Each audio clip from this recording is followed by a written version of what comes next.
আসসালামু আলাইকুম। একটা কথা ঠান্ডা মাথা চিন্তা করবেন। আমাদের গ্রামে বা আপনার গ্রামে কিছু সহজ সরল মানুষ আছে, তাদের সাথে কখনো প্রতারণা করবেন না। প্রতারণা করলে আপনার ধ্বংসের দরজা অটোমেটিক খুলে যাবে। ভাই, আমাদের গ্রামে যে ধরনের সচ্ছল মানুষগুলা সারাদিন একটা চা খাওয়ালে সারাদিন আপনার পিছে ঘুরবে, আপনার গুণগান গাবে, আপনার কাছে যত জ্ঞানী হন বা গুণী হন, অর্থবিত্ত হন, আপনার কাছে পরামর্শ চাইতে আসে। আপনি কি করেন? বাইয়ে বাইয়ে লাগাই দিতেছেন।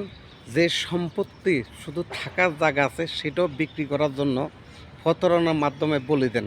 তাই ভাই, আসেন, এদেরকে হেল্প করেন, সাহায্য করেন। আল্লাহ তাআলা আপনাকে অনেক সুখে রাখবে, ভালো রাখবে। এদের সাথে কখনো প্রতারণা করবেন না। এরা সহজ সরল মানুষ।